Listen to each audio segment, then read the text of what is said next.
आपण आशाताईंना नाराज करणार नाही असा मला तुमच्याकडे एक शब्द हवा आहे। मला सगळ्यांनी हात वर करून सांगा की भविष्यात आपण सर्वजण आशाताईंच्या मागे त्याच ताकदीने उभे राहू की कालपर्यंत होतो भविष्यातही राहतो। जी 50,000ची आमची ताकद होती ती आमची ताकद भाऊ कायम आहे। एवढंच मी तुम्हाला या ठिकाणी सांगतो। यानंतर मी डॉक्टर कथे सरांना विनंती करतो की सर आपण या ठिकाणी आपलं मनोगत व्यक्त करावं।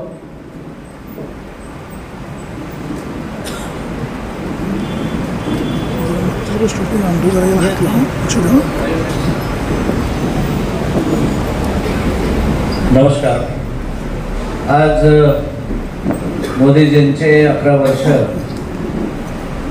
जवळपास 11 वर्ष पूर्ण झालेले आहेत आणि त्याची आपण संकल्प सभा आपल्या नारायणगाव सावरगाव या मंडळाच्या अधीन राहून या कार्यक्रमाचे प्रमुख पाहुणे माजी भारतीय जनता पार्टीचे माजी जिल्हाध्यक्ष आणि जिल्हा परिषद सदस्य आमचे जवळचे मित्र शरदराव भुट्टे पाटील साहेब आणि आपल्या जुन्नर तालुक्याच्या ज्या संकटमोचक आहेत आणि सर्वांना कुठल्याही वेळेस कामात पडणाऱ्या अशा आदर्श व्यक्तिमत्व आपल्या आशाताई भुस्के मॅडम, तालुका अध्यक्ष संतोष नाना आणि सर्व मंडलाध्यक्ष आशिष भाऊ आणि सर्व स्टेजवर बसलेले सर्व माझे मित्रमंडळी आणि सर्व समोर बसलेले आपले भारतीय जनता पार्टीचे खरे खंदे समर्थक।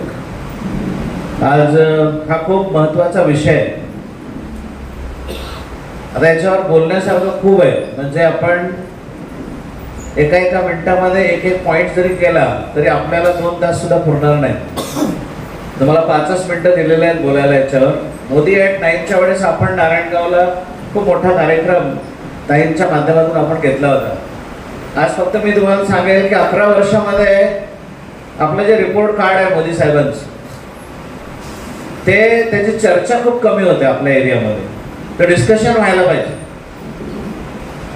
आपण जेव्हा घरात राहतो तर घरातल्या ज्या समस्या आहेत त्या पहिल्या आपल्याला माहीत पाहिजे। ते म्हणजे आपला इलेक्ट्रिसिटी आहे, गॅस आहे, पाणी आहे आणि आपले रोटी कपडावर मकान जे म्हणतो आपण। आणि घराच्या बाहेर निघाल्यानंतरचे जे विषय आपल्याला डोळ्याने दिसतात ते म्हणजे कुठले रोड्स आहेत, मोठे मोठे हायवे आहेत, रेल्वे आहेत, एअरपोर्ट आहेत, मोठे मोठे हॉस्पिटल्स आहेत आणि ज्या गोष्टी आपल्याला दिसत नाहीत तो म्हणजे प्रिंट मीडिया आहे आणि इलेक्ट्रॉनिक्स मीडिया। त्याच्या मार्फत आपल्याला दुसऱ्या देशाचा आणि आपल्या देशाचा काय संबंध आहे, नॅशनल सिक्युरिटी आपली काय आहे, फॉरेन पॉलिसी आपली काय आहे, या सर्व गोष्टी 3 माध्यमातूनच आपल्याला थोडक्यात या 5 मिनिटांमध्ये चर्चा करायची। 2014 मध्ये जेव्हा मोदी साहेब पंतप्रधान झाले तेव्हा 18,500 गावांमध्ये इलेक्ट्रिसिटी नव्हती आणि ज्या गावांमध्ये इलेक्ट्रिसिटी जरी होती तर ती 10% जरी असली तरी ते काउंटिंग मध्ये पूर्णपणे घेतल्या होते।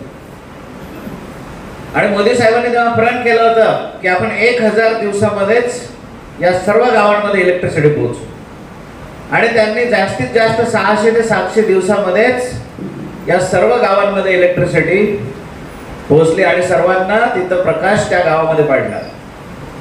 त्याच प्रकारे आपल्या ज्या महिला गावोगावीच्या चुलीवर स्वयंपाक करायच्या आणि याचं डिस्कशन आता जवळपास खूप झालेलं आहे, परंतु जो LPG गॅस आहे तो नव्हता।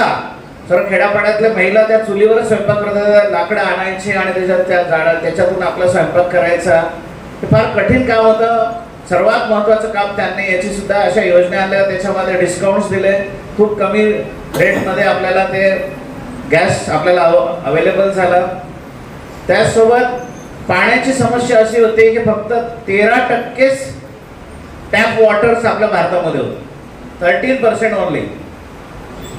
आता मला तुम्ही सांगा ते मग आपण काय केलंय की आपल्या भारतीय जनता पार्टीने जल जीवन मिशन आपण चालू केलं आणि त्या मिशनच्या माध्यमातून आता तुम्हाला सांगतो गावोगावी ही इतक्या सुंदर आणि चांगल्या पद्धतीनं पाणी वॉटर सप्लाय आपल्याला झालेला आहे। आता त्याचं महत्त्व जे आहे त्याचं महत्त्व आता आपल्याला राहिलं नाही। आपल्याला आता सर्वांना इझिली पाणी मिळते, पण अजूनही ज्या गावांमध्ये पाणी नाही मिळत आणि ती लोक 2-2 किलोमीटरवरून पाणी आणतात तेव्हा त्यांना त्यांची खंत विचारा किती वाईट परिस्थिती आहे. परंतु मोदी साहेबांनी या जवळपास 90-95% ही समस्या आपली दूर केलेली.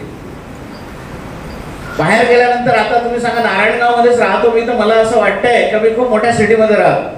जसं बाहेर निघालो इतका सुंदर हायवे आहे साहेब, एक्सप्रेस हायवे, असं वाटतं त्या रोडवर लागल्यानंतर आपण पुण्यात किंवा मुंबईत राहतो. आणि इतकं सुंदर दिसतो तो एरिया. आपल्या तालुक्यामध्ये सुद्धा रोड किती चांगले आहेत. म्हणजे रोडचा जो आपला हायवे जो बनवलेला आहे आपण, जवळपास जे पूर्वीची जी सरकार होती 2014च्या पहिले, आपण तिपटीनं जास्त त्यांच्यापेक्षा याचं काम केलेलं आहे. एअरपोर्ट जे आहेत आपले जवळपास 150 पेक्षा जास्त एअरपोर्ट झालेले आहेत. म्हणजे डबल ना आपले एअरपोर्ट आपल्या भारतामध्ये तयार केलेले आहेत. मेडिकलचं तुम्ही बघायला आज अशी पोझिशन आहे की मेडिसिन घ्यायला पैसे नाही राहायचे लोकांनी. मोदी साहेबांनी जनरिक मेडिसिन आणलेली आहे. जवळपास 50 पासून तर 90% पर्यंत जे ॲलोपॅथी मेडिसिन आहे त्याच्यापेक्षा स्वस्त मेडिसिन. म्हणजे गरीब लोकांना आज बीपीच्या गोळ्या साहेब, त्या बीपीच्या गोळ्या आणायला जर गेला तर ती बीपीची गोळी जी आहे मी तुम्हाला सांगतो, त्याची एक स्ट्रिप आणायला गेले तर 50 ते 60-70 रुपये लागतात. तर ती मेडिसिन आपण जनरिक मेडिसिन घेतली तर 10 ते 15 रुपयात त्या मेडिसिन मिळतात. म्हणजे आज लोकांचा ब्लड प्रेशर, शुगर ही कंट्रोलमध्ये यायला लागले. बरेच पेशंट अजूनही बीपीच्या गोळ्या आणि शुगरच्या गोळ्या का घेत नाहीत? त्यांना असं वाटतं की जनरिक मेडिसिन खराब आहे. असं नाही आहे. त्याला सुद्धा क्वालिटी अनालिसिस आहे, क्वालिटी इंजिनियर्स आहे, पण ज्यांची परिस्थितीच नाही त्यांनी ती मेडिसिन घ्यायला मला तरी असं वाटतं काही हरकत नाही. कारण की असे कुठल्या पेशंटनं मला तरी कुठं अशी काही कंप्लेंट नाही केलेली की त्या मेडिसिनमुळे काही त्याचा बीपी कमी झाला किंवा वाढला. तो स्टेबल आहे. स्टेबल्स मेडिसिन आहे, त्या मेडिसिनचा उपयोग करा. अजूनही मला तर असं वाटतं की आपण छोटे छोटे गाद इथे जेवढे कार्यकर्ते आलेले आहेत त्यांना माझी एक विनंती आहे की तुमचा वेळ काढा संध्याकाळच्या वेळेस 2 तास किंवा 1 तास किंवा आठवड्यातला 1 किंवा 2 तास काढा. ज्यांना लॅपटॉप आणि कॉम्प्युटरचं नॉलेज आहे त्यांनी तुम्ही गावातल्या लोकांना सांगा, माझी जी बैठक असते ना आपल्या घराची, कुठं काही ऑफिस बिफिस काढायची गरज नाही तुम्हाला. त्यांना जे आयुष्यवाद कार्ड आहे, जे जे शेतीचे कार्ड आहेत ते त्यांना काढून द्या. पहिले तुम्ही शिकून घ्या. तेवढी तर आपल्याकडून सर्व्हिस चालू करा. इतक्या प्रचंड योजना आहेत. त्या योजनांबद्दल माहिती मी सांगत नाही, आपले बुट्टे पाटील साहेब ते सांगणार आहेत तुम्हाला. पण ते आपण पोहोचवल्या पाहिजेत. अजूनही लोकांकडे हे कार्ड नाहीत. त्या दिवशी माझ्याकडे 2 स्टुडंट आलेत, मॅडम बुस्के मॅडम, त्यांना कास्ट सर्टिफिकेट सुद्धा काढता येत नव्हतं. कास्ट सर्टिफिकेट अजूनही बऱ्याच लोकांना काढता येत नाही, जे की आज ऑनलाईन झालेलं आहे सर्व. काही ज्या मुली मुस्लिम समाजाच्या होत्या तर त्यांचे जे आजोबा आहेत ते दिल्लीला राहतात, म्हणून सर म्हणे आम्हाला आता ओबीसीचं कास्ट सर्टिफिकेट काढता येत नाही. म्हणून बाबा ऑनलाईन झालेलं आहे. हे तुम्ही जहा तिथं माहिती घ्या. तिथं खूप हुशार लोक बसलेले आहे. याच्यातून आपण हा सेवाभाव जर चालू केला तर या योजनांचा खरा लाभ लोकांपर्यंत झालाय. ते ऑनलाईन यासाठी केलं की याच्यामध्ये भ्रष्टाचार झाला नाही पाहिजे. आता मी आपल्याकडे जीएनएम वगैरे कोर्सेस बीएससी नर्सिंग आम्ही चालू केले. ते पैसे माहिती आहे, त्या मुलींना सर्व मोफत शिक्षण मिळून राहिलेलं आहे. सर्व गव्हर्नमेंट पैसे भरते. आज मेडिकल कॉलेजमध्ये MBBS मध्ये ज्या मुली जातात आपल्या, त्यांची सर्व ट्युशन फी घेतल्यात. आज अशी पोझिशन झाली ज्यांच्याकडे प्रचंड पैसे त्यांना ऍडमिशन मिळत नाहीये. पूर्वी असं होतं, सेमी गव्हर्नमेंटला 8.5-9 लाख रुपये फीस राहायची, मेरिट लिस्ट मध्ये नाव यायचं, पण तेवढे पैसे नव्हते लोकांकडे आणि त्या सीट्स खाली जायच्या. आता असं झालेलं आहे, त्या मेरिट लिस्ट मध्ये आलेल्या मुली आहेत आपल्या, त्या कुठल्याही समाजाच्या असू दे, त्याच्यामध्ये कुठलाही जातीभेद ठेवलेला नाही गव्हर्नमेंटनं, ती सर्व फीस भरल्या जातात. हे सुद्धा लोकांना माहित नाहीये. काय होतं, खूप मोठ्या मोठ्या गोष्टी करून खूप मोठ्या मोठ्या काहीतरी आपण ऐकतो, त्याच्यातून आपण काही घेत नाही आणि ऐकून फक्त घेतला नाही, ऐकून गेल्यानंतर आपण त्याचा उपयोग आपल्या आयुष्यामध्ये करत नाही. मोबाईल सर्वांच्या हाती आहे, तुम्ही टाका ना, त्याच्यावर सर्च करा ना, सर्वच गोष्टी आपल्या समोर येतात. म्हणजे तुम्हाला आता तुम्हाला शेतीवर जे आहे, शेतीवर आपले जे 2014च्या पहिले जे सरकार घेऊन गेलेले आहेत, तेव्हा त्याच्यापेक्षा आपण 3 टाइम्स बजेटिंग केलेलं आहे ॲग्रिकल्चरचं. आता मला सांगा तुम्ही, इतका मोठा अवेअरनेस झालेला, इतक्या मोठी प्रगती झाली, याचा अवेअरनेस का नाही आहे समाजामध्ये? कारण की चांगल्या गोष्टी आपण सांगत नाही. एखादी वाईट गोष्ट झाली तर पूर्ण गावामध्ये लवकर अशी सुसाट्यासारखे पसरते. ज्या चांगल्या गोष्टी त्याचं डिस्कशन व्हायला पाहिजे. छोटे छोटे ग्रुप्स करा गावामध्ये, एकाला चान्स द्या बोलायला. बघा आता हे मंडलाध्यक्ष इथं आलेले, तुम्ही बसलेले आहात, माझी तुम्हाला विनंती आहे की तुम्ही थोडं चालू करा गावामध्ये. तुम्ही एकट्याकडून तुमच्याकडून काही होणार नाही. तुम्ही तुमची टीम करा, बाउंड्रीज तयार करा. माणूस मोठा कुठं होतो? नेटवर्कनं मोठा होतो. एक माणूस आपल्या भारताला दिशादर्शक ठरतोय. मोदी साहेब की जे पंतप्रधान आहेत आपले, मग आपण काम करू शकत नाही, त्यांचा आपण आदर्श घ्यायला पाहिजे. डिजिटल रिव्होल्युशन भारतामध्ये इतकं जबरदस्त झालेलं आहे. UPI मध्ये आपण इतकी मोठी प्रगती केलेली आहे साहेब, त्याच्यामुळे आज आपल्या जगामध्ये एक नंबरला आलेलो आपण.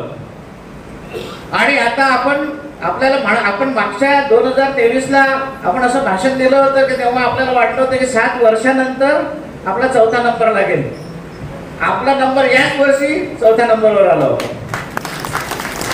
आणि लवकरात लवकर आपली जी इकॉनॉमी आहे ती इकॉनॉमी एवढी स्ट्रॉंग होत चाललेली आहे, लोकांना ते खोटं वाटते बरं कसं आहे मोठे पाटील साहेब. त्यांना वाटते काहीतरी भाषणं देतात, कडेतरी आकडे वाचतात, तसं नाही आहे. आपलं जीवन बघा किती स्टँडर्ड झालंय. घरातून निघाल्यानंतर प्रत्येक जागी किती फास्ट पोहोचतोय. रोड जर चांगले झाले असतील तर आपला वेळ वाचून राहिलेला आहे. रोड चांगले असल्यामुळे आपलं पेट्रोल डिझेल वाचून राहिलेलं आहे. हे लक्षात येत नाही आपल्याला. ही प्रगती झालेली आहे. प्रचंड फायदा झालेला आहे आपल्या सर्वांचा. सर्व सेक्टर्स मध्ये प्रगती होऊन राहिलेली आहे. त्या दिवशी नारायणगावला आपले भारताचे कृषी मंत्री आले होते. त्यांनी खूप सुंदर भाषण दिलं. मला एवढं आवडलं की ते असे त्यांची एक सर्वात चांगली गोष्ट मला काय आवडली, ते खूप कमी बोलत होते आणि शेतकऱ्याला बोलायला लावत होते की मला तुझ्या शेतात काय ते मला सांग जरा. आणि ते लाईव्ह केलं त्यांनी पूर्ण भारतामध्ये. हे इतका चांगला पक्ष आहे भारतीय जनता पार्टी. याचं जर आपण समजून घेतलं तर प्रत्येक गावागावामध्ये आपण सर्वांना याचा फायदा करून देऊ शकतो. आता बरंच काही बोलायचं, पण मुट्टे पाटील साहेब खूप छान बोलतात. भविष्यामध्ये जेव्हा केव्हा मला तुम्ही वेळ दिला, 50 मिनिटं मला दिले तर 50 पॉईंट्स आपण त्याच्या सांगू आणि जबरदस्त चांगल्या पद्धतीनं ते ड्रिल करू ब्रेनला. आणि तुम्ही सर्वजण इथं आलात. आजच्या या कार्यक्रमाला खूप छान गर्दी झाली. मला खूप आनंद झाला, कारण की भारतीय जनता पार्टी आपल्याला जुन्नर, आंबेगाव तालुका, शिरूर या सर्व एरियामध्ये, पूर्ण पुणे जिल्ह्यामध्ये प्रत्येक जागी आपल्याला जास्तीत जास्त कार्यकर्ते आपल्याला याच्यात आणायचे आहेत. ते कार्यकर्ते तेव्हाच वाढतील जेव्हा आपण खरी माहिती लोकांपर्यंत पोहोचू.